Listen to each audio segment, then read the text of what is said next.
ஆண்டவரோடு நம்ம எப்படி நெருக்கமாய் அவரோடு ஐக்கியமாய் வாழ்வது ஏனோக்கை போல. ஏன்னா ஏனோக்கு வாழ்ந்த காலம் எப்படிப்பட்ட காலம்னா, ஜனங்கள் எல்லாம் பாவத்தில் விழுந்து மூழ்கி ஆண்டவர் விட்டு பின்மாற்றம் அடைந்து அவரவர்களுக்கு தோன்றினதை செய்து கொண்டிருந்தார்கள். அவரவருடைய விருப்பம் போல வாழ்ந்தார்கள். அவங்க எப்படி வாழ்ந்தாங்கன்னா, அநேகர் ஆண்டவரை தேடினாங்க, ஆனால் ஆண்டவர் உண்மையாக தேடலை. ஆண்டவரை எப்படி அவங்க ஒரு ஒப்புக்காது ஆண்டவரை தேடுகிறவளாக இருந்தாங்க, உண்மையாய் கர்த்தரை தேடுகிறவளாக இல்லை. அதான் ஏனோக்கின் காலம். ஏன்னா ஏனோக்கின் அந்த காலத்தில் தான் மக்கள் எப்படி போகிறாங்கன்னா, அவங்கவுங்க, ஏன்னா 5ஆம் அதிகாரத்தில் ஏனோக்கை பற்றி வாசிக்கிறோம். 6ஆம் அதிகாரத்தில் ஆண்டவர் ஒரு தீர்மானம் எடுக்கிறார். இனி என்னுடைய ஆவி மனிதனோடு என்றைக்கு என்ன பண்ணுவதில்லை, போராடுவதில்லை, அவனுடைய இருதயத்தின் தோற்றமெல்லாம் நித்தமும் பொல்லாததாக இருக்குது அப்படின்னு ஆண்டவர் பார்க்குறார். அப்போது ஒரு பின்மாற்றம் அடைந்த ஒரு உலகம், ஆண்டவரை விட்டு எல்லாம் வழி விலகி அவங்க இஷ்டத்துக்கு என்ன பண்ணுறாங்க, வாழுகிறார்கள். அப்படி ஒரு உலகத்தில் இந்த ஒரு மனிதன் தேவனோடு என்ன பண்ணுகிறார், நெருங்கி நடக்கிறார், ஆண்டவரோடு க்ளோஸாக இருக்கிறார். அதனுடைய விளைவு என்ன? அதனால் அவர் என்ன பண்ணுறாருன்னா, மரணத்தை காணாதபடி என்ன பண்ணப்படுகிறார், எடுத்துக்கொள்ளப்படுகிறார். தேவன் அவரை எடுத்துக்கொண்டார் என்று வேதம் சொல்லுகிறது. அப்போது இன்றைக்கி நம்ம என்ன தியானிக்க போகிறோம்னா, எப்படி ஆண்டவரோடு ஏனோக்கை போல நம்ம க்ளோஸாக நடக்கிறது. க்ளோஸாக நடக்கிறது என்று சொன்னால் என்ன, எப்படி நடப்பது, க்ளோஸாக நடக்கிறதுனா என்ன, அதுதான் நம்ம இன்றைக்கி பார்க்க போகிறோம். அதில் முதலாவது பார்த்திங்கன்னா, நமக்கு தேவை விசுவாசம். விசுவாசம் இல்லாமல் தேவனுக்கு பிரியமாக இருப்பது கூடாத காரியம். ஏன்னா நம்ம எபிரேயரில் வாசிக்கிறோம், விசுவாசத்தினாலே ஏனோக்கு அப்படின்னு வாசிக்கிறோம். மரணத்தை காணாதபடி என்ன பண்ணான், எடுத்துக்கொள்ளப்பட்டான். தேவன் அவனை எடுத்துக்கொண்டார். அப்போது விசுவாசத்தினாலே ஏனோக்கு அப்படின்னு சொல்லும்போது, இன்றைக்கி பார்த்தீங்கன்னா ஆண்டவர் மத்தேயுவில் சொல்கிறாரு, மனுஷகுமாரன் வரும்பொழுது விசுவாசத்தை காண்பாரோ. அப்போ என்ன அர்த்தம்னா, ஆண்டவர் வரும்பொழுது விசுவாசம் என்ன பண்ண, இந்த உலகத்தில் விசுவாசம் இல்லாமல் ஜனங்க என்ன அப்படின்னா விசுவாசத்தை விட்டு வலுவி போவார்கள். அப்போஸ்தலனாகிய பவுல் சொல்லுகிறார், தீமோத்தேயுக்கு எழுதும்போது, விசுவாச துரோகம் முந்தி நேரிட்டு கேட்டின் மகனாகிய பாவ மனுஷன் வெளிப்பட்டால் ஒழிய அந்த நாள் வராது அப்படின்ட்டு சொல்லுகிறார். அப்போ என்னென்ன, நிறைய பேர் கிறிஸ்தவங்க கூட என்ன பண்ணுவாங்கன்னா, ஆண்டவர் விட்டு பின்மாற்றம் அடைஞ்சிருவாங்க, ஆண்டவர் விட்டு தூரம் போயிடுவாங்க. அவங்களுடைய வாழ்க்கை எப்படி இருக்குன்னு சொன்னால், ஒரு விதமான ஒரு சடங்கும் சம்பிரதாயங்களை செய்கின்றவர்களாக மாறுவாங்களே ஒழிய, ஆண்டவருக்கு உண்மையாக இருக்கணும், ஆண்டவரை நேசிக்கணும், ஆண்டவருக்கு பிரியமாக வாழணும் அப்படிங்கிற எண்ணமற்றவர்களாக அவர்கள் என்ன பண்ணுவாங்க, மாறி போய் விடுவார்கள். தங்கள் சுய விருப்பத்தை நிறைவேற்றுகின்றவர்களாக, தங்களுடைய சுய இச்சைகளின்படி நடக்கின்றவர்களாக, கடைசி நாட்களில் தங்கள் சுய இச்சையின்படி நடக்கிறவர்கள் அநேகர் அநேகர விசுவாசத்திலிருந்து என்ன பண்ணுவாங்க, வழிவிலக பண்ணுவாங்க அப்படின்னு பல எச்சரிப்பு வேதத்தில் நமக்கு எழுதப்பட்டிருக்கிறது. அப்போ இந்த காலத்தில் நல்லா புரிந்து கொள்ளுங்கள், நல்ல ஒரு ஆரோக்கியமான ஆவிக்குரிய வாழ்க்கையை வாழுகிறவங்களை ரொம்ப குறைவு, ஏனோக்கை போல. அப்போ நம்ம உஷாராக இருக்கணும். இந்த நாட்களில் நம்ம காணுகிற காட்சி, நம்ம இந்த உலகத்தில் என்னென்ன பார்க்குறோம், இதெல்லாம் நம்மளை அட்ராக்ட் பண்ணக்கூடாது. கேட்குற விஷயங்கள், பார்க்குற விஷயங்கள், இந்த உலகம் நம்ம என்ன பண்ணோம், ரொம்ப வஞ்சிக்கும். இந்த உலகம் ரொம்ப நம்மளை வஞ்சித்து, பிசாசு என்ன பண்ணுவான்னா, தந்திரமாய் எவனை விழுங்கலாம் என்று வகை தேடி சுற்றி திரிகிறான். அப்போ நம்மளை ஆவிக்குரிய வாழ்க்கையிலேருந்து வீழ்த்துவதற்கு, ஆண்டவரை விட்டு நம்மளை பின்மாற்றம் அடைய செய்வதற்கு, ஆண்டவரிடத்திலிருந்து நம்மை பிரிப்பதற்கு, பக்தியற்றவர்களாய் நம்மை மாற்றுவதற்கு பிசாசு எதை பயன்படுத்துகிறான், இந்த உலகத்தை பயன்படுத்துகிறான். இந்த உலகத்தில் உள்ளவைகளை பயன்படுத்துகிறான். இந்த உலக மக்கள் எப்படி வாழ்கிறாங்க பாரு, நீ எப்படி இருக்கிற அப்படின்னு நம்மளை கன்வின்ஸ் பண்ணுவான். பிசாசுனுடைய வேலையை நம்மளை கன்வின்ஸ் பண்ணி தப்பு செய்ய வைப்பது, அவங்கள போல வாழ்வது, அவங்கள போல நம்ம நடப்பது. அதனால தான் எச்சரிக்கிறது வேதம், நீங்கள் இந்த உலகத்துக்கு ஒத்த வேஷம் தெரியாமல் தேவனுடைய நன்மையும் பிரியமும் பரிபூர்ணமான சித்தம் இன்னதென்று பகுத்தறியத்தக்கதாக உங்கள் மனம் புதிதாகிறதுனாலே மறுரூபமாகுங்கள். அல்லேலூயா. அப்போ நல்லா புரிந்து கொள்ளுங்கள், நம்முடைய மனம் புதிதாக்கி கொண்டே இருக்கணும். மனம் அழுக்காகி கொண்டே இருக்கும். காண்கிற காட்சி, கேட்கிற விஷயங்கள், உணர்கின்ற காரியங்கள், இதெல்லாம் இந்த உலகம் நம்மளை என்ன பண்ணும், கன்வின்ஸ் பண்ணும். சாத்தான் காட்டுவான். அவன் பேசுவான். ஆண்டவர் எப்படி பேசுவாரோ சாத்தான் என்ன பண்ணுவோம், சில விஷயங்களை காண்பித்து பேசுவான். ஏவாளுக்கிட்ட என்ன சொன்னால், அந்த பழத்தை பாரு அப்படின்னா, பார்த்த உடனே அது வந்து புசிப்புக்கு இன்பமும் பார்வைக்கு இன்பமும் புசிப்புக்கு நல்லதுமாக இருக்க கண்டு. அப்போ ஏமாத்துறான் பாருங்க. அவன் ஏவாள்கிட்ட பேசுகிறான். இன்றைக்கி உலகத்தை காட்டுவான், உலகத்தில் இருக்கக்கூடிய எல்லா மனுஷர்களையும் காட்டுவான். அவங்கெல்லாம் சோரம் போயிருக்கிறாங்க. அவங்கெல்லாம் சோரம் போய் ஆண்டவர் விட்டு விலகி அவங்க இஷ்டப்படி என்ன பண்ணுறாங்க, நடந்து கொண்டிருக்கிறார்கள்.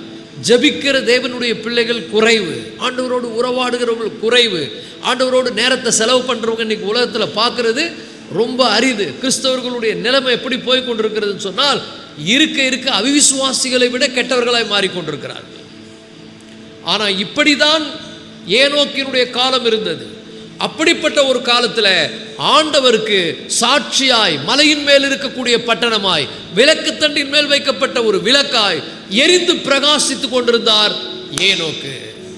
ஹல்லேலூயா, ஹல்லேலூயா.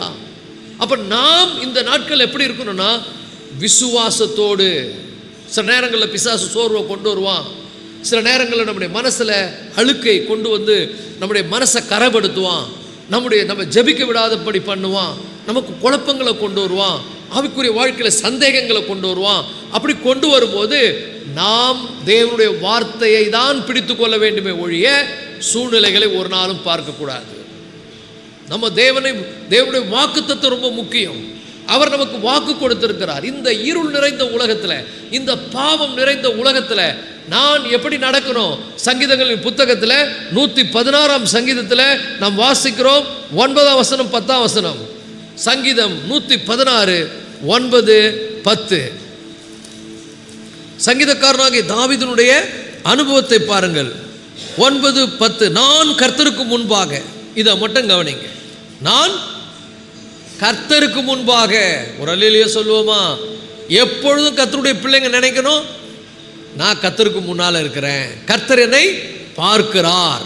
இந்த உலகத்தில் நான் வாழும் பொழுது நான் என்ன பண்ணுறேன், எங்கே போகிறேன், என்ன யோசிக்கிறேன், என்ன எப்படி நடக்கிறேன், எல்லாவற்றையும் யார் பார்க்கறது?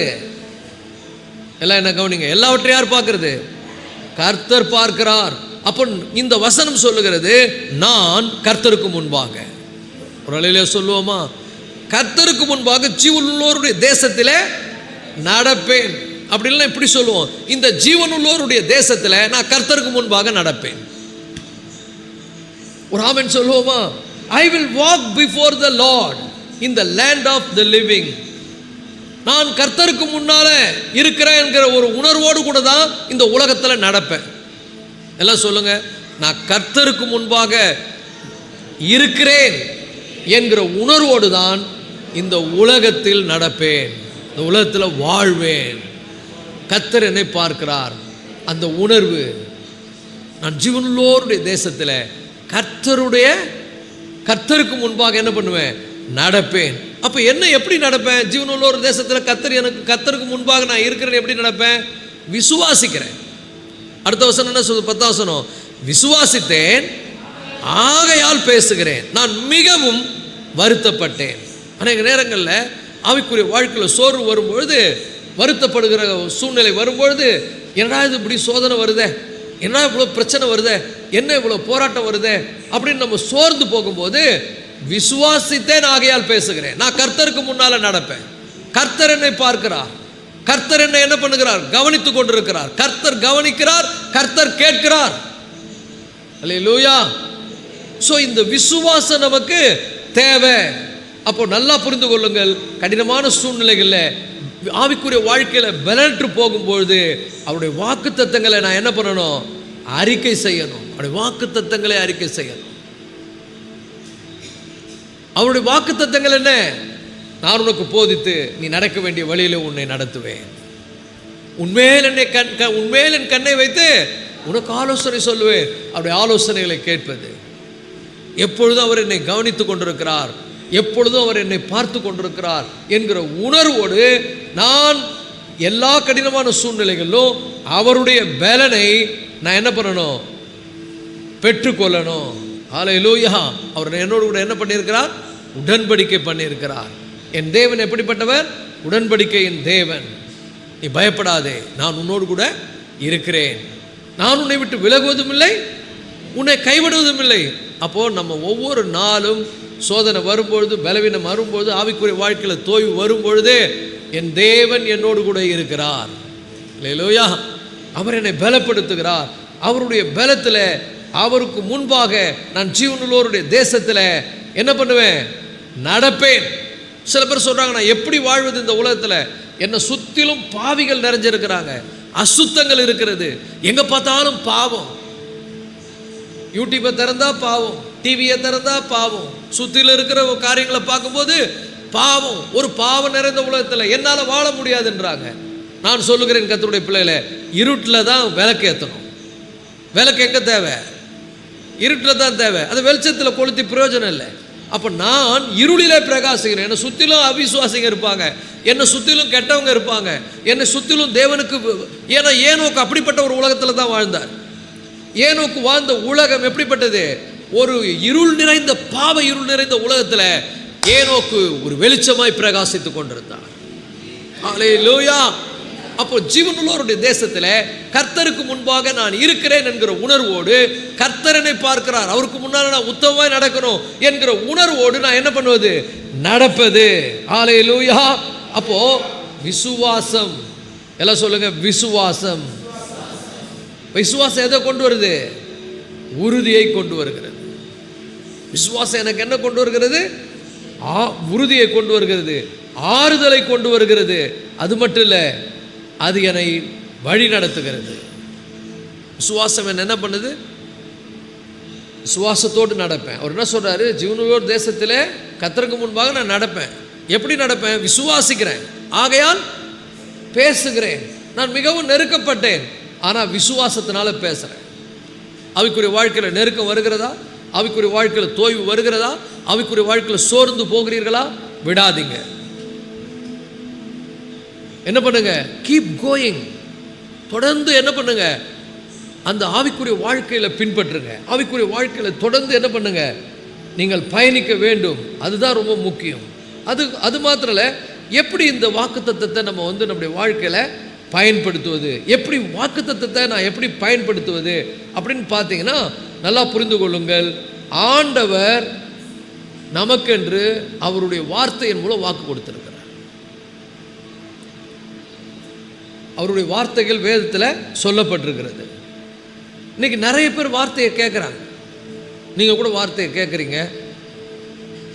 உங்களுக்குள்ள என்ன வருது? விசுவாசம் வருது. விசுவாசம் வரணும். நீங்கள் கேட்கும்போது உங்களுக்கு விசுவாசத்தோடு கேட்கணும். விசுவாசம் எல்லாம் கேட்டிங்கன்னா நீங்கள் கேட்குற வார்த்தை உங்களுக்கு என்ன பண்ணாது? பிரயோஜனப்படாது. சில பேர் ஏதோ உட்காந்து ஏதோ பேசுகிறாரு, அதை காது கொடுத்து கேட்போம். சில பேர் உட்காந்து கூட கேட்க மாட்டாங்க. அவங்க கவனங்கள்லாம் எங்கேயோ இருக்கும். நல்லா புரிந்து கொள்ளுங்கள். தேவனுடைய வார்த்தையை வாசிப்பதும் தேவனுடைய வார்த்தையை கேட்பதும் எப்படின்னா விசுவாசத்தோடு. வேதத்தை வாசிக்கும் போது எப்படி வாசிக்கணும்? ஒரு ஆவலோடு, ஒரு விசுவாசத்தோடு. இன்னைக்கு ஆண்டவர் என் கூட என்ன பண்ணுவார்? பேசுவார். இன்னைக்கு கர்த்தருடைய வார்த்தையை நான் என்ன பண்ண போகிறேன்? கேட்க போகிறேன் என்கிற உணர்வோடு நம்ம என்ன பண்ணணும்? தேவனுடைய வார்த்தையை கேட்கணும். அந்த தேவனுடைய வார்த்தையை கேட்கும்போது நிச்சயம் தேவன் நம்மோடு கூட பேசுவார். அது நமக்கு மிகுந்த பலனை கொண்டு வரும். விசுவாசம் இல்லாமல் நீங்கள் கேட்டீங்கன்னா அதனால் ஒரு பலனும் கிடையாது. விசுவாசித்தேன், ஆகையால் பேசுகிறேன். அவர் சொல்கிறாரு, நான் ஃபீலிங்கில் பேசலை. I am not speaking with a feeling. I believe, that's why I am speaking. நான் விசுவாசிக்கிறேன், ஆகையால் நான் பேசுகிறேன். அப்போது எபிரேயருக்கு எழுதின நிருபத்தில் 4ஆம் அதிகாரம் 2ஆம் வசனத்தில் எபிரேயருக்கு எழுதின ஆக்கியோன் சொல்லுகிறார். எபிரேயர் 4:2, எபிரேயர் 4:2 ஏனெனில் சுவிசேஷம் அவர்களுக்கு அறிவிக்கப்பட்டது போல நமக்கும் அறிவிக்கப்பட்டது. கேட்டவர்கள் விசுவாசம் இல்லாமல் கேட்டபடியினால் அவர்கள் கேட்ட வசனம் அவர்களுக்கு பிரயோஜனப்படவில்லை. நல்லா புரிந்து கொள்ளுங்கள். வல்லமை உள்ள வசனம், தேவனுடைய வசனம் வெறுமனே திரும்பாது, அது விரும்பினதை செய்யும். ஆனால் இவங்க வசனத்தை கேட்டாங்க, ஆனால் அது அவங்களுக்கு பிரயோஜனப்படலை. ஏன் பிரயோஜனப்படலை? கேட்குறவங்க என்ன பண்ணாங்களாம்? விசுவாசம் இல்லாமல் கேட்குறாங்க. ஏதோ சொல்கிறாங்க அப்படின்னு கேட்குறாங்களுடைய. இந்த வசனம் சொல்லுகிறது, கேட்டவர்கள் விசுவாசம் இல்லாமல் கேட்டபடினால் அவர்கள் கேட்ட வசனம் பிரயோஜனப்படலை. இன்னைக்கு சொல்கிறேன் கர்த்தருடைய பிள்ளையில, தேவனுடைய வாக்கு தத்தங்களை நம்முடைய வாழ்க்கையில் சோர்ந்து போகின்ற நேரத்தில், மனம் தளர்ந்து போகிற நேரத்தில், விடாய்த்து போன நேரத்தில் தேவனுடைய வாக்கு தத்தங்களை நம்ம என்ன பண்ணணும்? வாஞ்சையோடு விசுவாசத்தோடு வாசிக்கணும். வாஞ்சையோடு விசுவாசத்தோடு இன்னைக்கு கர்த்தர் என்னோடு பேசுவார் என்கிற ஆவலோடு நீங்க கேட்டீர்கள். ஆனால் அந்த விசுவாசத்தினால் நீங்க கேட்கும்போது நீங்க கேட்ட வசனம் உங்களுக்கு என்ன பண்ணும்? பிரயோஜனமாய் உங்க வாழ்க்கையில் ஒரு பெரிய மாற்றத்தை கொண்டு வரும். உங்களை உந்தும். உங்களுக்கு ஒரு புது பலன் என்ன பண்ணும்? கொண்டு வரும். ஆனால் விசுவாசத்தோடு என்ன பண்ணணும்? தேவனுடைய வார்த்தையை கேட்கணும். யோவான் 17:17 சொல்லுகிறது, உம்முடைய வசனத்தின் உம்முடைய சத்தியத்தினாலே அவர்களை பரிசுத்தப்படுத்தும், உம்முடைய வசனமே சத்தியம். யாராவது வாசிங்க யோவான் 17:17. யோவான் 17:17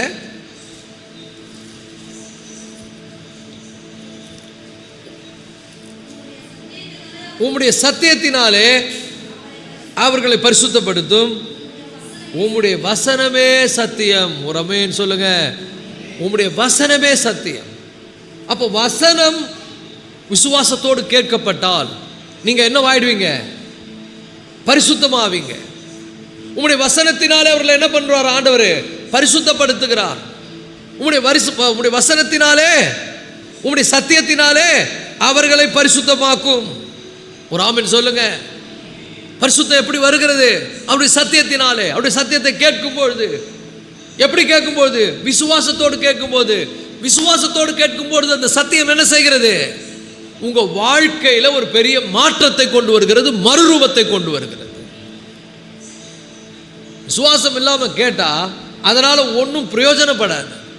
விசுவாசத்தோடு கேட்டா உங்க வாழ்க்கையில பெரிய மாற்றங்கள் வரும். பாவத்திலிருந்து விடுதலை, அசுத்தமான வாழ்க்கையிலிருந்து விடுதலை, இந்த உலகத்தினுடைய காரியங்களிலிருந்து விடுதலை, எல்லா சூழ்நிலைகளிலிருந்து கர்த்தர் நம்ம என்ன பண்ணுவார்? விடுதலையாக்குவார். ஒரு ஆமென் சொல்லுவோமா? உங்களை சுத்தி பாவம் சூழ்ந்து கொண்டாலும் கர்த்தருடைய சத்தியம் உங்களுக்குள்ள இருக்கும் பொழுது உங்க அந்த சத்தியம் உங்களை என்னவாக்கும்? பரிசுத்தமாக்கும். பாபிலோன்ல தான் இருந்தாங்க Shadrach, Meshach, Abednego and Daniel. Babylon பட்டணம் எப்படிப்பட்டது? பாவம் நிறைந்த ஒரு தேசம். அந்த தேசத்துல இவங்க பரிசுத்தமா வாழ்ந்ததுக்கு காரணம் என்ன? எப்படி அவர்களால் சர்வே பண்ண முடிந்தது? அவர்களுக்கு தேவனுடைய சத்தியம் இருந்தது. தானியேல் சொல்றாரு, நான் பாபிலோன்ல சிறையிருப்பில் இருக்கும்பொழுது தானியேல் எரேமியா தீர்க்கதரிசன புத்தகத்தை படித்து இவர்களுடைய சிறையிருப்புக்கு முடிவு 70 வருஷம் செல்லும் அப்படின்னு அறிந்து கொண்டேன்றார். வாலிப சின்ன வயசுல போறாரு, அங்க சிறையிருப்புல டீனேஜில் போறாரு. ஒரு 19-20 வயசுல சிறைப்பிடிக்கப்பட்டு போறாரு. ஏறக்குறைய அவர் 80 வயசுக்கு மேல அங்க இருக்கிறார். அப்ப நல்லா புரிந்து கொள்ளுங்கள், அந்த ஒரு பாவம் நிறைந்த உலகத்துல, அந்த ஒரு அசுத்தமான உலகத்துல, எல்லாம் கெட்டுப்போன உலகத்துல இவர்கள் ஆண்டவருக்கு சாட்சியாய் வாழ்ந்ததுக்கு காரணம் என்னன்னா அவருடைய சத்தியம்.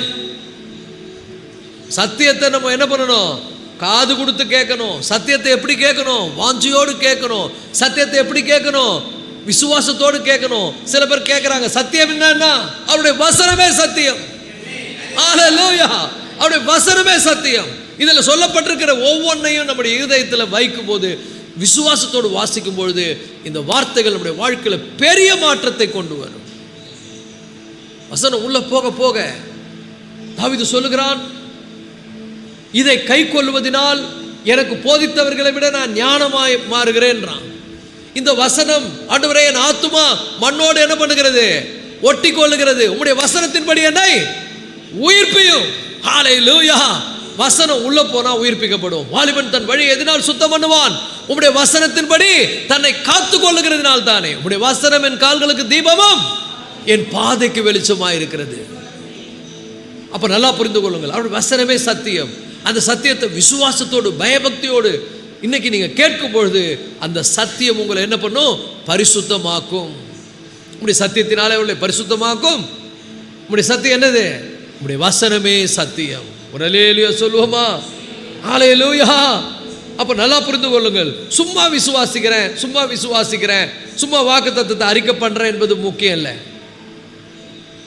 விசுவாசத்தோடு நீங்கள் என்ன பண்ணணும், அந்த வார்த்தையை உறுதியோடு உங்கள் வாழ்க்கையில் அந்த வார்த்தையை நீங்கள் பேசணும். நீங்களும் பேசணும், அதை நீங்கள் வாசிக்கணும், அதை உங்கள் இருதயத்துக்குள்ளே வைத்து வைக்கணும்.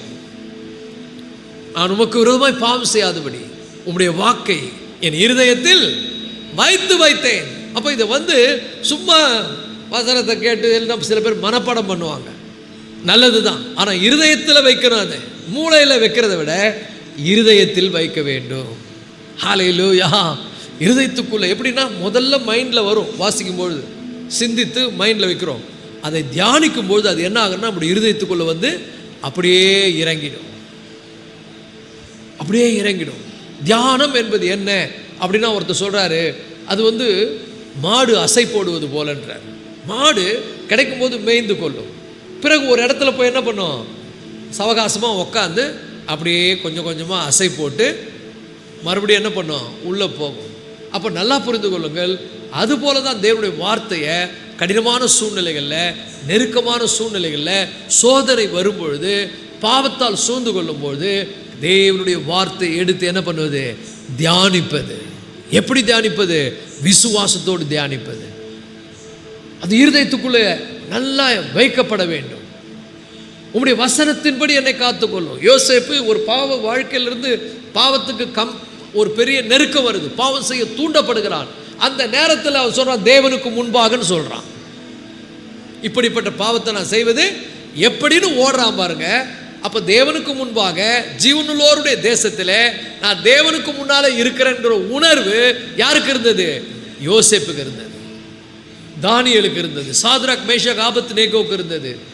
அப்போ அப்படிப்பட்ட உணர்வு இன்றைக்கு நமக்கும் அவசியம். அப்போ தான் இந்த பாவம் நிறைந்த உலகத்தில், பின்மாற்றம் அடைந்திருக்கிற உலகத்தில், ஆண்டவரை விட்டு எல்லாம் வழிவிலகி போகிற உலகத்தில், மாயமாலமாய் ஒரு கிறிஸ்தவ வாழ்க்கை வாழ்கிற உலகத்தில் ஒரு உண்மையான தேவனுடைய பிள்ளைகளாய் நாம் வாழ முடியும். உண்மையான தேவனுடைய பிள்ளைகளாய் வாழ முடியும். இல்லைன்னா நம்மளும் என்ன பண்ணுவோம், அவங்கள பார்த்து நம்மளும் சோரம் போயிடுவோம். நாமளும் ஒரு கடமைக்கு கிறிஸ்தவர்களாக இருப்போம் மொழிய, ஒரு உண்மையான கிறிஸ்தவர்களாய் நம்ம என்ன பண்ண முடியாது, வாழ முடியாது. ஆண்டவருக்கு பிரியமான பிள்ளைகளாக, புத்தி உள்ள கன்னிகைகளாக நம்ம வாழ முடியாது. அப்போ புத்தி உள்ள கன்னிகைகளை வாழணும்னா இந்த உலகத்தில் கர்த்தருடைய பிள்ளைகளை அவருடைய வாக்கு தத்தத்தை நம்ம என்ன பண்ணணும், இருதயத்தில் வைத்து வைக்க வேண்டும், விசுவாசத்தோடு வைத்து வைக்க வேண்டும், விசுவாசத்தோடு நடக்க வேண்டும். நெருக்கம் வருகிற நேரத்தில் ஒரு உணர்வு நமக்கு தேவை, நான் தேவனுக்கு முன்னால் இருக்கிறேன், என்னை தேவன் என்ன பண்ணுகிறார், பார்த்து கொண்டிருக்கிறார். அல்லேலூயா. அப்போ பாவம் நம்மளை நெருக்கும் போது, சோதனை நம்ம நெருக்கும் போது நல்லா புரிந்து கொள்ளுங்கள், அவருடைய வாக்கு தத்தத்தை எடுத்து பயன்படுத்துங்க. அவருடைய வார்த்தையை சொல்லி என்ன பண்ணுங்க, அறிக்கையிடுங்க. அவருடைய வார்த்தையே நமக்கு சத்தியமாக இருக்கிறது. அந்த சத்தியம் தான் நம்மளை என்ன பண்ணுகிறது, பரிசுத்தமாக்குகிறது. அப்போ நல்லா புரிஞ்சு கொள்ளுங்கள், அவருடைய வார்த்தை மிக மிக முக்கியம். அவருடைய வார்த்தையை நம்முடைய வாழ்க்கையில் நம்ம அறிக்கையிடுவது. முதல் காரியம் என்ன சொல்லியிருக்கிறேன், முதல் காரியம் என்ன, தேவனுக்கு முன்னால் நான் இருக்கிறேன் என்கிற உணர்வு எனக்கு மிக மிக அவசியம். இந்த உலகத்தில் நான் தேவன் என்னை பார்த்து கொண்டிருக்கிறார், நான் ஜீவனுள்ள தேசத்தில் நடக்கிறேன், நான் விசுவாசத்தோடு என்ன பண்ணுறேன், நடக்கிறேன். ரெண்டாவது, விசுவாசத்தோடு நடக்கிறேன். அவருடைய வாக்கு தத்தத்தை என்ன பண்ணுறேன், நான் என்னுடைய வாழ்க்கையில் பயன்படுத்துகிறேன். இன்னைக்கு அடுத்த காரியம் என்னன்னு சொன்னால், நல்லா புரிந்து கொள்ளுங்கள், தேவனோடு நடப்பது என்பது அல்லது தேவனோடு சஞ்சரிப்பு என்பது வெறும் வார்த்தை அல்ல, வார்த்தை அல்ல. அது அனுதினமும் அவருக்கு கீழ்ப்படிவது, அவருக்கு கீழ்ப்படிவது. தேவனும் நடப்பது என்பது வெறும் பேச்சில் அல்ல, அனுதினமும் அவருக்கு கீழ்ப்படிந்து அவரோடு கூட அன்பினால் என்ன பண்ணுவது, நெருக்கமாய் உறவாடி வாழ்வதாகும். நெருக்கமாக உறவாடி. அப்போதான், அதனால தான் சொல்கிறோம், ஒவ்வொரு நாளும் முதல்ல விழித்த உடனே அவர் முகத்தில் விழிச்சிருங்க. தினந்தோறும் காலையில் எழுந்த உடனே அவருடைய முகத்தில், அவருடைய பிரசன்னத்தில் விழித்த உடனே நீங்கள் என்ன பண்ணுங்க, ஆண்டவர் சமூகத்தில் அப்படியே முழங்கால் படிட்டு ஆண்டவருக்கு அந்த புதிய நாளை கொடுத்ததற்காக நன்றி சொல்லி, அனுதினமும் ஒரு வாஞ்சியோடு, ஒரு விருப்பத்தோடு, ஒரு அன்பான பிரவாகத்தோடு, ஏதோ தேவைக்காக போகிறது கிடையாது, ஏதோ ஒரு தேவை வந்துட்டா ஜெபம் பண்ணுறது கிடையாது. அவரை நேசிப்பது, அவரோடு நெருக்கமான ஒரு ஐக்கியத்தை வைத்துக் கொள்வது, உறவை வைத்துக் கொள்வது, அவரை போற்றுவது, அவரை புகழ்வது, அவரை ஆராதிப்பது, அவரை துதிப்பது, அவருக்கு நன்றி சொல்லுவது, அவர் அப்படியே அவருடைய பிரசன்னத்தில் நம்ம வாழ்வது. காலையில் முதல் நீங்கள் ஒவ்வொரு நாளும் அதிகாலையில் அவரை தேடுகிறவர்களாக என்ன பண்ணுங்க, மாறுங்கள். எழுந்த உடனே அவரை தேடுங்க, அவருடைய முகத்தை நாடுங்கள். அப்போ தேவனோடு நடப்பது என்பது வெறும் பேச்சு கிடையாது. என்னது? தேவனோடு நடப்பது என்பது முதல்ல அவருக்கு கீழ்ப்படிவது, ரெண்டாவது அவர் மேல் வைத்திருக்கிற அன்பின் நிமித்தம் அவரோடு உறவாடுவது, அவரோடு மிக நெருக்கமான, எப்போ எப்போ டைம் கிடைச்சா இல்லை, அனுதினமும் அனுதினமும் தினந்தோறும் வேதத்தை வாசிப்பதும் ஜெபிப்பதும், கொஞ்ச நேரம் ஆவிக்குரிய புத்தகங்களை வாசிப்பதும். சில பேர்லாம் ஆவிக்குரிய புத்தகம் வாசிக்கிறதே கிடையாது. 24 மணி நேரம் இந்த யூடியூப் வந்துருச்சு, இப்போ பிசாசு, அப்புறம் ஃபேஸ்புக் வந்துருச்சு, நாசமாக போகிறாங்க. இன்ஸ்டாகிராம் அப்படி இப்படின்னு நாசமாக போய் கொண்டிருக்கிறாங்க. இப்படி நாசம் போய் கொண்டிருக்கிற உலகத்தில் நம்ம கர்த்தரை என்ன பண்ணணும்? அனுதினமும் தேடி வாழணும். அனுதினமும் அவரை என்ன பண்ணணும்? சார்ந்து வாழணும். அவர் மீது அன்பு வைக்கணும். அவரை நேசித்து என்ன பண்ணணும்? அவரோடு நெருக்கமாய் என்ன பண்ணுவது? நடப்பது. அப்போ நெருக்கமாய் அவருக்கு கீழ்ப்படிந்து அவர் மீது அன்பு வைத்து அனுதினமும் அவரோடு என்ன பண்ணணும்? நெருக்கமாக நடப்பது என்பது என்னன்னு சொன்னால், receiving is order and submitting is will. முதல் என்னது?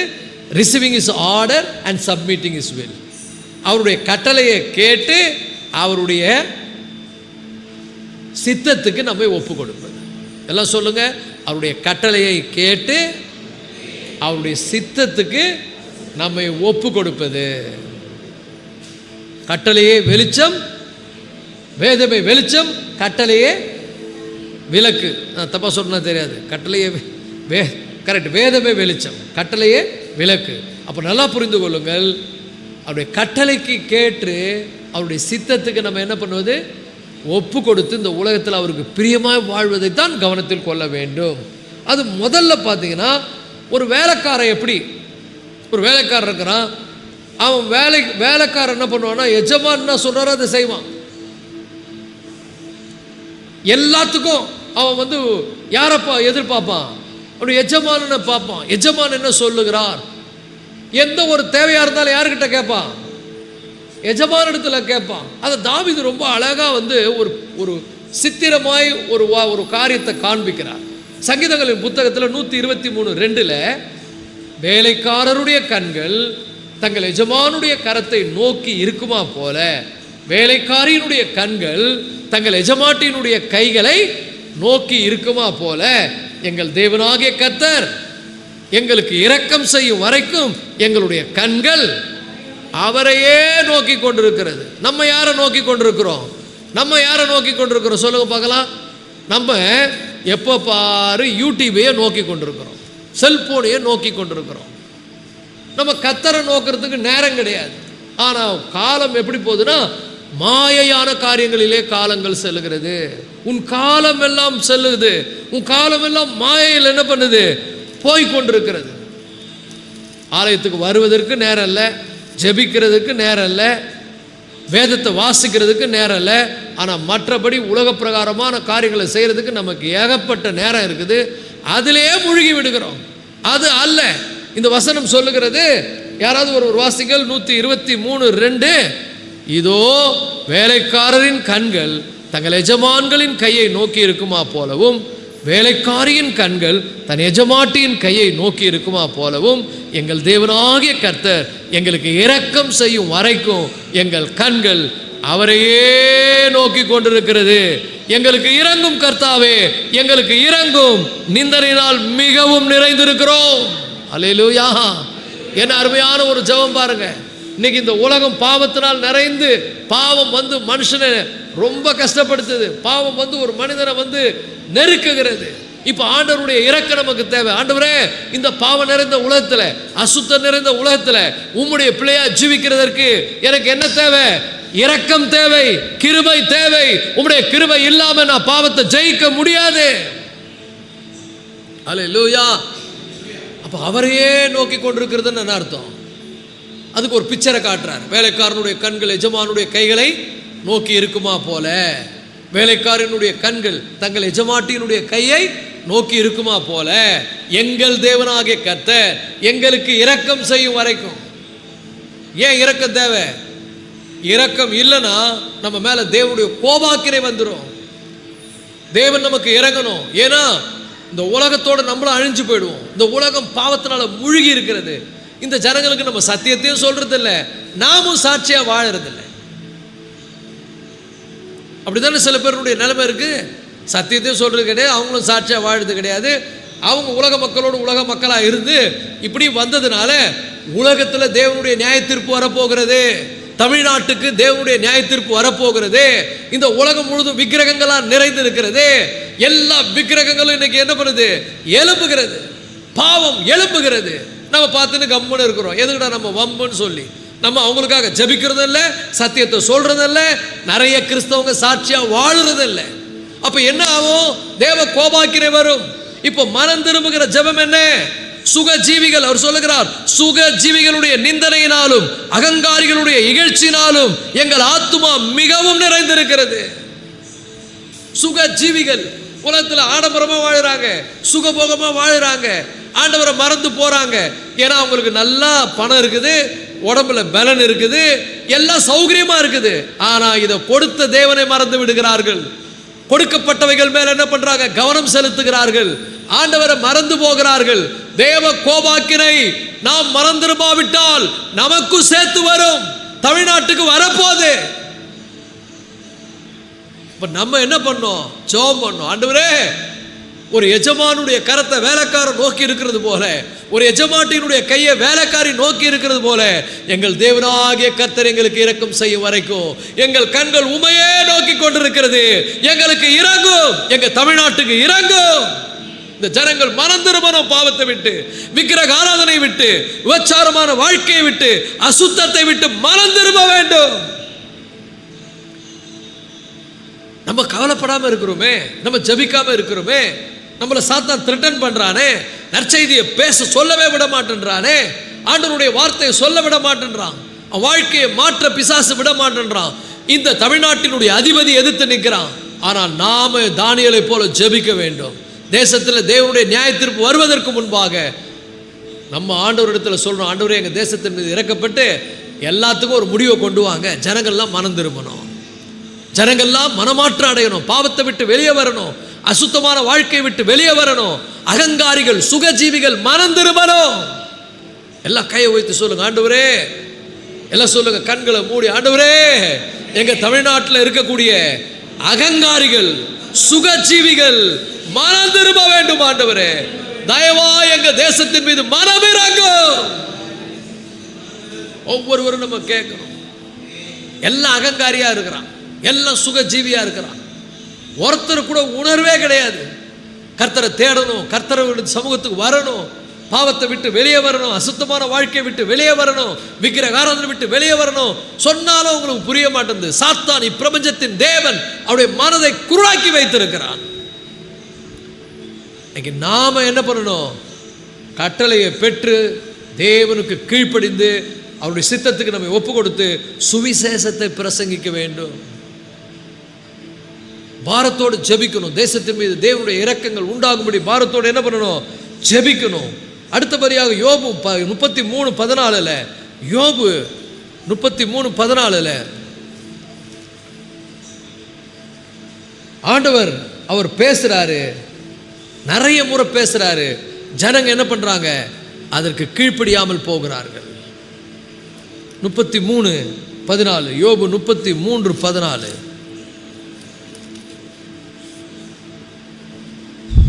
தேவன் ஒரு விசை சொல்லுகிறார் காரியத்தை இரண்டாம் விசை பார்த்து திருத்துகிறவர் அல்லவே. தேவன் ஒரு விசை சொல்லி இருக்கிற காரியத்தை இரண்டாம் விசை பார்த்து திருத்துகிறவர் அல்லவே. தப்பா சொல்லிட்டேன்னு சொல்லவே மாட்டார். அவர் சொன்னதுதான். பாவம் இந்த தேசத்தின் மேல் பெருகினால், இந்த தேசத்துக்கு தேவனுடைய நியாய தீர்ப்பு வரும்.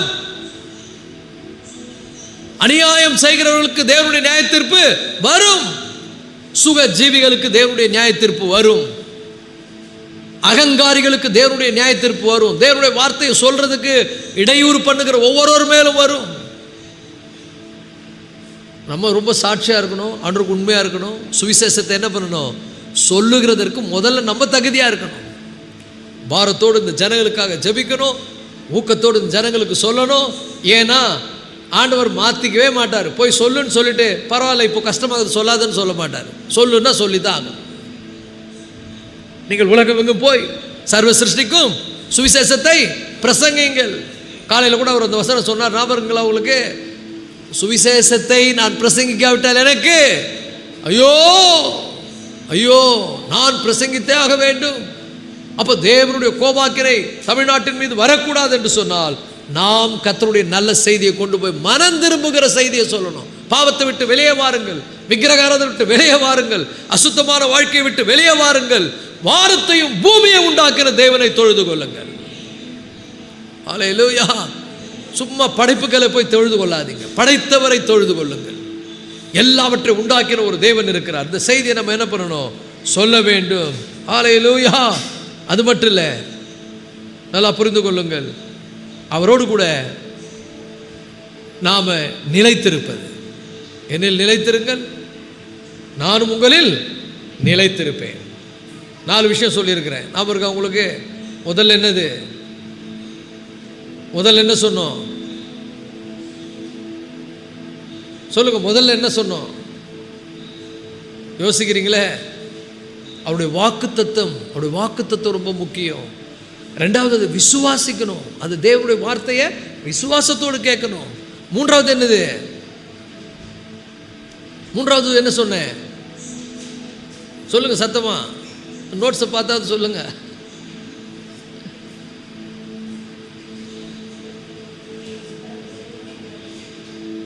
அவருடைய சத்தியத்தை விசுவாசத்தோடு கேட்டு அந்த சத்தியத்தின்படி நம்ம என்ன பண்ணணும்? பரிசுத்தமாகணும். சத்தியத்தை கேட்கிறது, சத்தியமே நம்மளை பரிசுத்தமாக்கும். 4வது, அவருடைய கட்டளைகளுக்கு கீழ்ப்படிந்து அவருடைய சித்தத்துக்கு நம்மை ஒப்பு கொடுக்க வேண்டும். ஒரு ஆமென் சொல்லுங்க. அவருடைய கரத்தை நோக்கி இருப்பது, தேசத்தின் மீது அவருடைய கோபாக்கினை வராதபடி அவரிடத்தில் நம்ம இரக்கத்துக்காக கெஞ்சுவது. இந்த ஜனங்கள் ஆண்டவர் ஒரு நாளும் மாற்றிக்கொள்ள மாட்டார். சொன்னதை அவர் திருத்துகிற தேவன் அல்ல. அடுத்த காரியம் என்ன இன்னைக்கு பார்க்க போறோம்னா, அவரோடு கூட நெருக்கமாய் இருந்து, நெருக்கமாக இருக்கிறது என்னென்ன அர்த்தம்? அவரோடு நெருக்கமாக இருக்கிறது என்னென்ன அர்த்தம்? என்னில் நிலைத்திருங்கள், நானும் உங்களில் நிலைத்திருப்பேன். என்னை அல்லாமல் உங்களால் ஒன்று செய்யக்கூடாது. என்னை அல்லாமல் உங்கள் ஒன்றால் செய்யக்கூடாது. அப்போ நல்லா புரிந்து கொள்ளுங்கள், ஆண்டவரோடு போய் அப்படியே நிலைத்திருப்பது என்பது என்ன? அப்போஸ்தலனாகிய பவுல், தேவன் அவரை சந்தித்த உடனே அவர் சொல்லுகிறார், அப்போஸ்தலர் நடபடிகள் 9ஆம் அதிகாரம் 6ஆம் வசனம், ஆண்டவரே நான் என்ன செய்ய சித்தமாக இருக்கிறேன். பவுலுடைய அந்த மனமாற்றத்தில் அவர் என்ன கேட்குறாரு? ஆண்டவரே நான் என்ன செய்ய சித்தமாக இருக்கிறேன். பவுல் இப்படி கேட்கல, ஆண்டவரே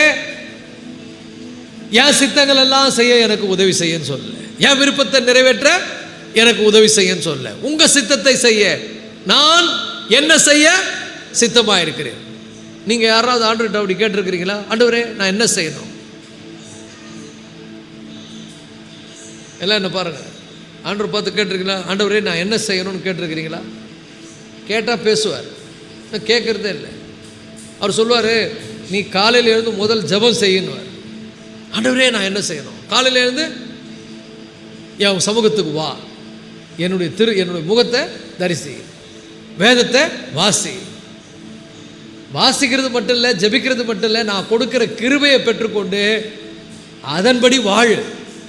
சும்மா கிறிஸ்தவன் சொல்லிட்டு வசனத்தை கேட்டேன்னு சொல்லிட்டு வாய் ஜாலம் பண்ணாத. வசனத்தின்படி என்ன பண்ணு?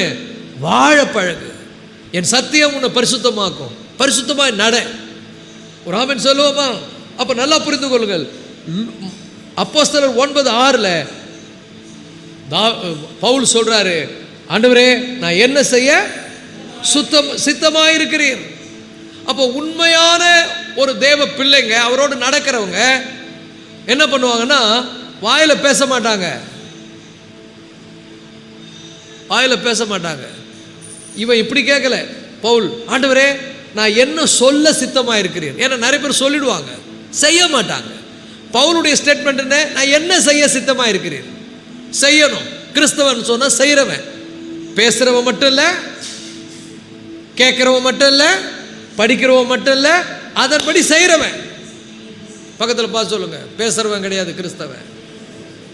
பேசுகிறவன் மட்டும் கிறிஸ்தவன் இல்லை, சத்தியத்தை கேட்குறவன் மட்டும் கிறிஸ்தவன் இல்லை, பைபிளை படிக்கிறவன் கிறிஸ்தவன் இல்லை, அதன்படி வாழ்கிறவன் தான் கிறிஸ்தவன்.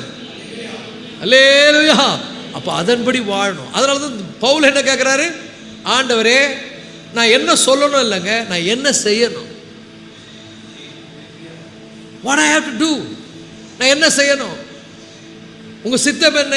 அப்போ ஆண்டவருக்கு என்ன சித்தமோ அதன்படி பேசுகிறவர்கள் அல்ல, நாம் யாராக மாறணும், செய்கின்றவர்களாய் மாறணும்.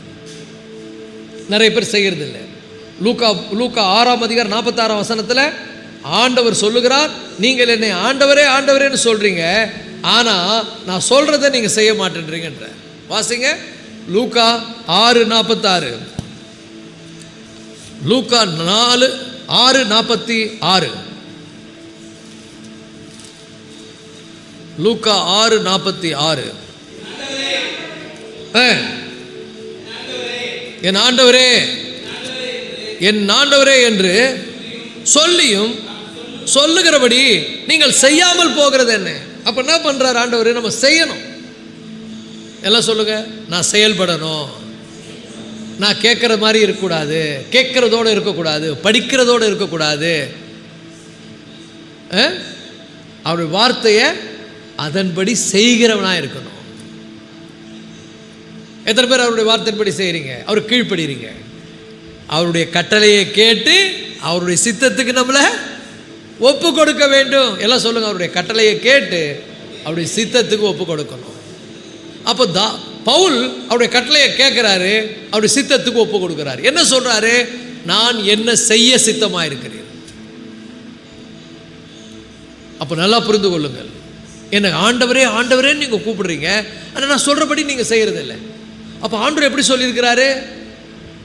போராமப்படாத, கசப்பு வச்சுக்காத, பகையாக இருக்காத, பாவமான காரியங்களை செய்யாத, கெட்ட பழக்க வழக்கங்களுக்கு ஓடாத, இந்த உலகத்தின் பின்னால் ஓடாத, இந்த உலக பொருளாசை உன் இருதயத்தை தொடக்கூடாது.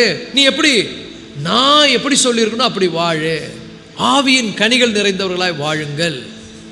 ஆவிக்குரிய ஒரு நல்ல கனி கொடுக்கிற மரமா என்ன பண்ணுங்க, இருங்கள். ஆண்டவர் நம்மிடத்தில் எதிர்பார்க்கிறது என்ன? கனி.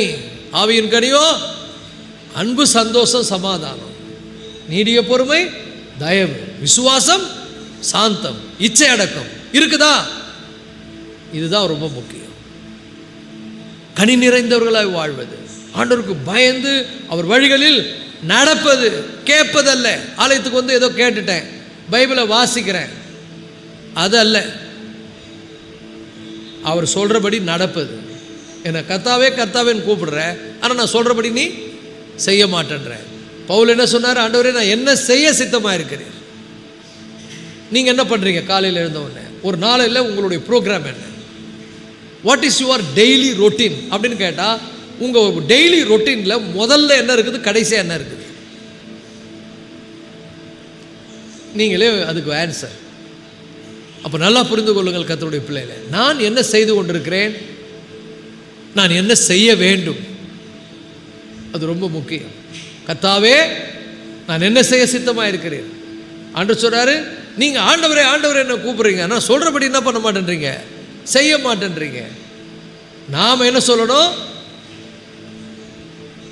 நாம் என்ன சொல்லணும்? சாமுவேலை போல, சின்ன பையன் சாமுவேலை போல சொல்லணும், கர்த்தாவே சொல்லும் அடியேன் கேட்கிறேன், செய்கிறேன், உங்களுடைய வார்த்தைக்கு என்ன பண்ணுறேன், கீழ்ப்படுகிறேன். ஒரு ஆமென் சொல்லுவோமா? ரோமர் 2:13. ரோமர் 2:13 என்ன சொல்லுது பாருங்க. கேட்குறவங்க கிடையாது, செய்கிறவங்கன்னு சொல்கிறாரு. ரோமர் 2:13.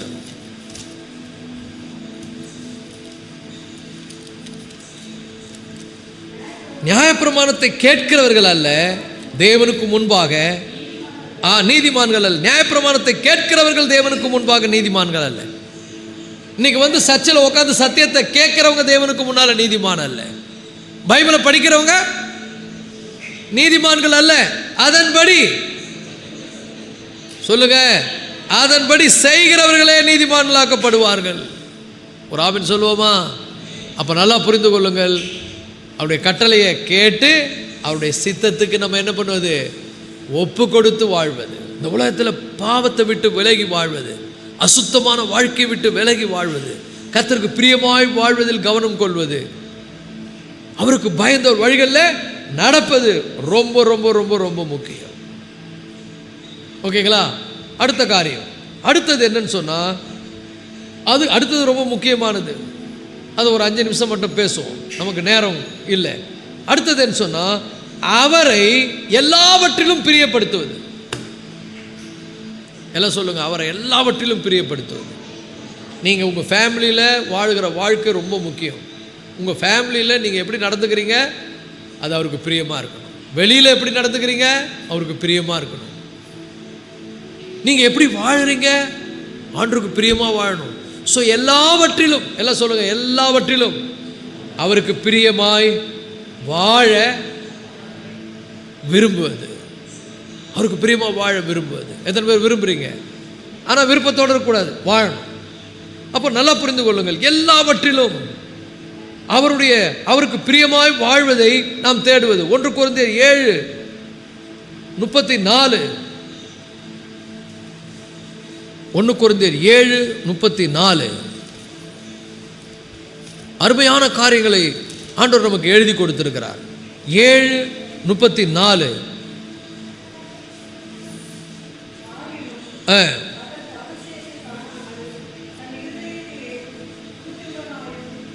1 கொரிந்தியர் 7:34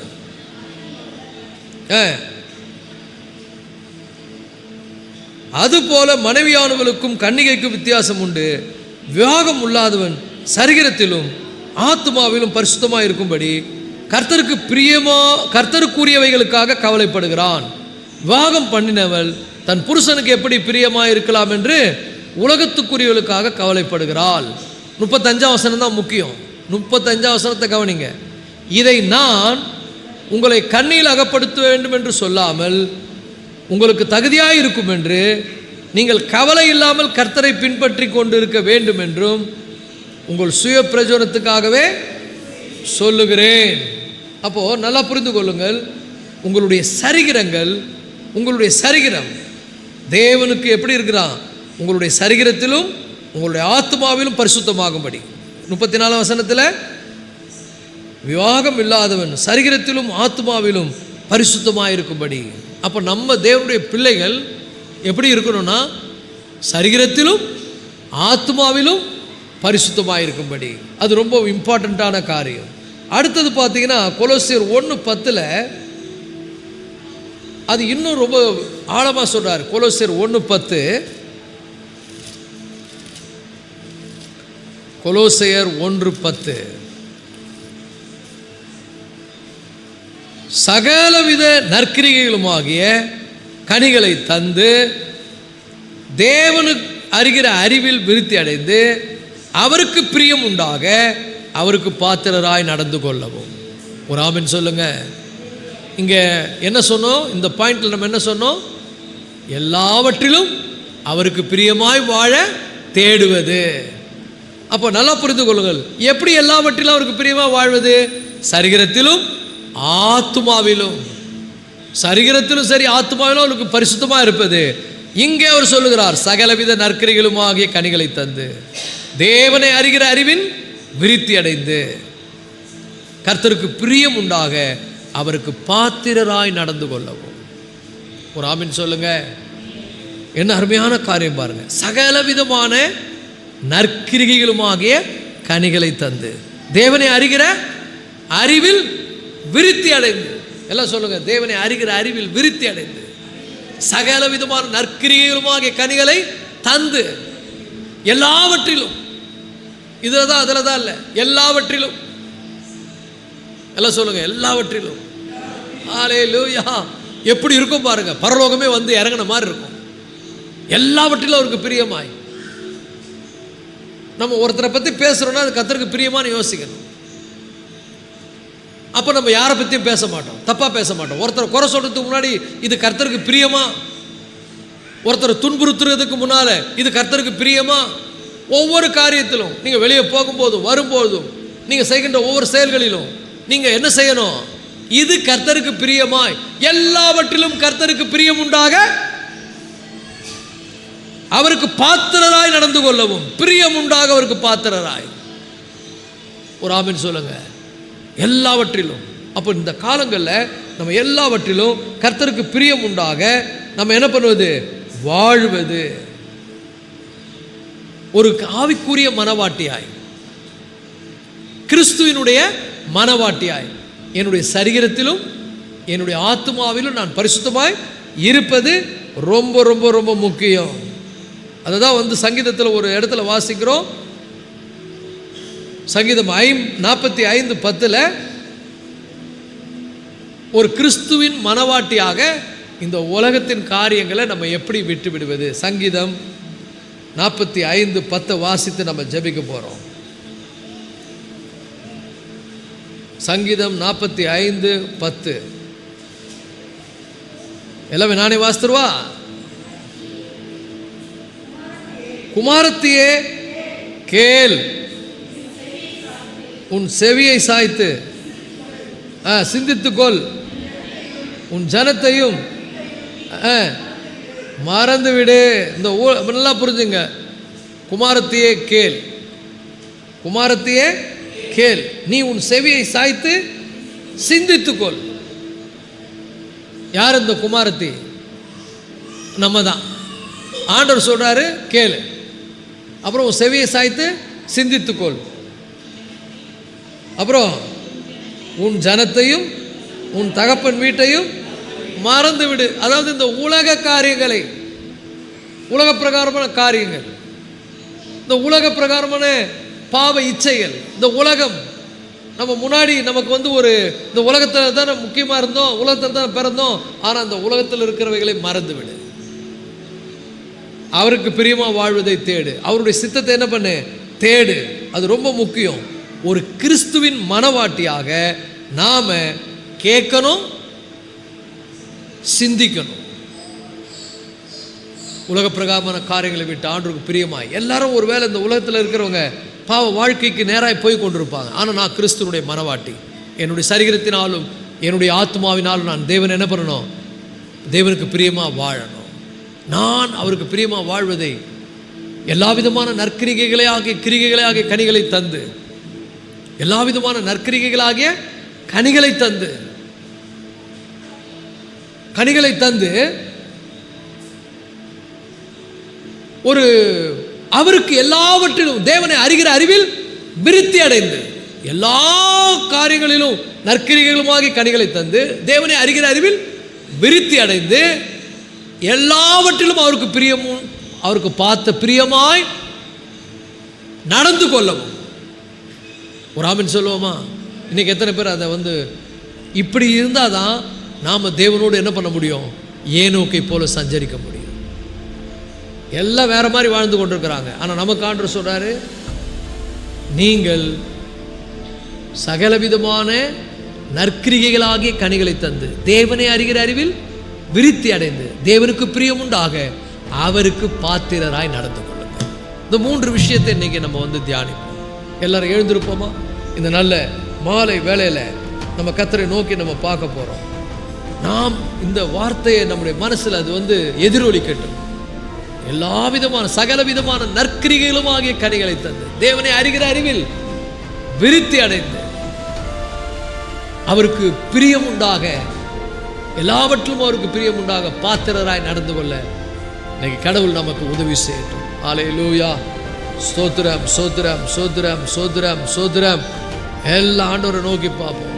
அப்பா, இந்த விழுந்து போன ஒரு உலகத்தில், எல்லாரும் உங்களை விட்டு சோரம் போய் கொண்டிருந்த உலகத்தில் எல்லாரும் ஆண்டவரே விசுவாசத்தை இழந்து கொண்டிருக்கிற இந்த உலகத்துல உங்க மேல விசுவாசமும் அன்பும் நெருக்கமான உறவும் கொண்டவர்களாக அனுதினமும் ஆண்டவரே சகல விதமான நற்கிரிகைகளையும் ஆகிய கனிகளை தந்து உம்மை அறிகிற அறிவில விருத்தி அடைந்து உமக்கு பிரியமுண்டாக பாத்திரராய் நாங்கள் நடந்து கொள்ளத்தக்கதாக எங்களுக்கு உதவி செய்யும் ஆண்டவரே.